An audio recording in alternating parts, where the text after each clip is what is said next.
Good evening, Facebook, YouTube, and Twitter. This is Rich again, back for your third and final video blog of the night for Monday, February 1st, 2016, around 8:02 in the evening in Billerica, Massachusetts. Sun went down, it's warm, and it's going to be in the 40s and 30s tonight. A cool front, but not cold. Tomorrow's going to be about mid-40s, but that's about 10 degrees above average. Wednesday, some much-needed rain. Could make a run at 60. And the rest of the week, back to normal temperatures. We're going to miss an ocean storm again. And next week's going to be colder than average with lots of shots of snow. Second half of February, real cold and maybe snow blitz, but we'll wait and see. Some news to report. Boston College beat Harvard in the beating part by the score of 3-2. The ratings for the Pro Bowl last night on ESPN are the lowest ratings ever. They should end the Pro Bowl because most of the star players who are voted in don't even go. This year, all of the Patriots selected to the Pro Bowl skipped. It's not like they're looking for backup players just to represent the Pro Bowl.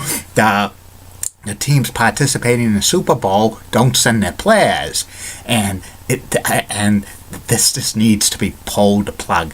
Watching a high heel shoe on a pole match between Julie Boston and Michelle Beadle is much more entertaining than the Pro Bowl. There's no defense in this, so please NFL, just pull the plug on the Pro Bowl soon. And that's about it on that. My third and final video blog subject of the night is my personality profile. Tonight's personality profile is about WWE Hall of Famer Koko Ware. Koko was a lower mid-card wrestler in the WWE, famous for having a pet bird Frankie, and he's also famous for singing Pile Driver from the wrestling album too. Koko Ware's real name was James Ware, and he was born in Tennessee. He made his professional wrestling debut in 1978. He wrestled for some Southern wrestling territories under his real name James Ware and Koko Ware, and he also wrestled under the name Sweet Brown Sugar. There was another wrestler wrestling under that name in Florida, and his real name, that Sweet Brown Sugar, was Skip Young.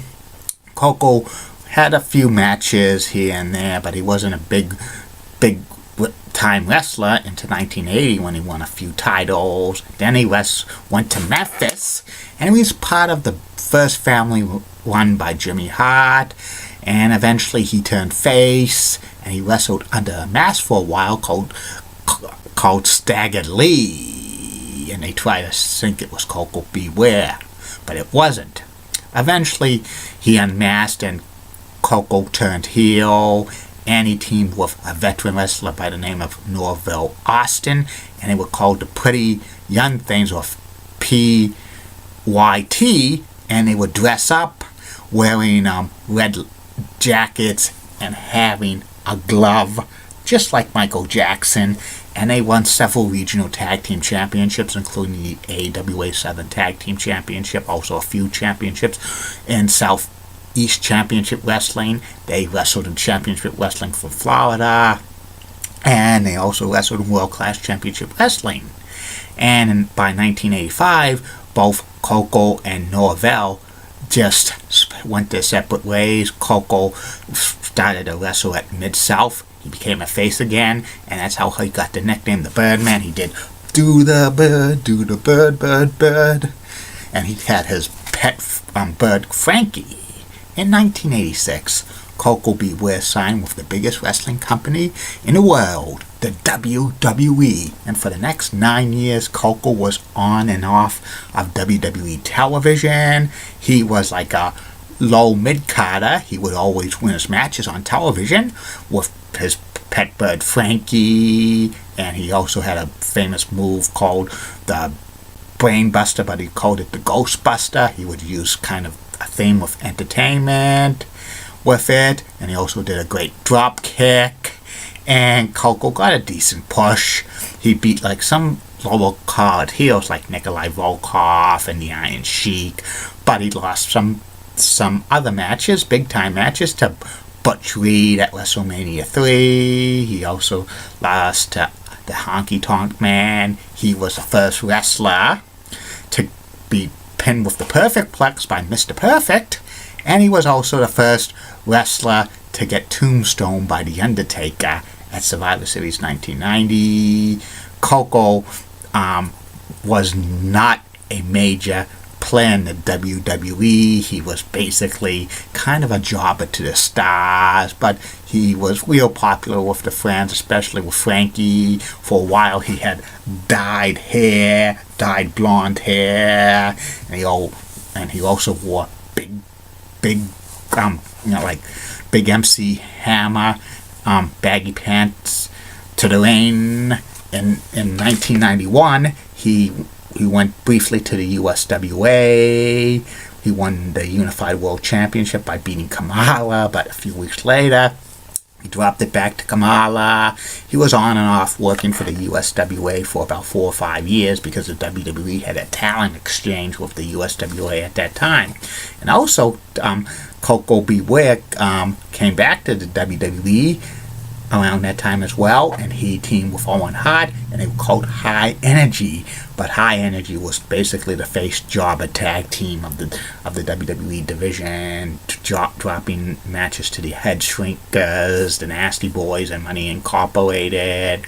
And by 1993, they split up. Koko basically, continued in the WWE, but he was basically doing TV jobs. And he did TV jobs a lot for Jeff Jarrett, IRS, and his former partner, Owen Hart. By the end of 1994, Koko B. Ware was off of WWE TV for good, and he basically went into semi-retirement in 1995. He appeared in small independent shows, was actually in the movie Beyond the Mat in 1999. He actually appeared back on WWE TV briefly when he played the Blue Blazer a couple of times in 1999 when he interfered in that big tag team match on Raw with Owen Hart and Jeff Jarrett against Big Boss Man and Ken Shamrock for the WWE title. That was Koko B. Ware, but he was under the Blue Blazer mask. They never acknowledged that on television. And Koko throughout the 2000s was, wrestling here, there, everywhere. He actually came back to the WWE a few times, like on Legend shows. In 2009, Koko finally retired from the world of professional wrestling, and he was honored by the WWE for its Hall of Fame.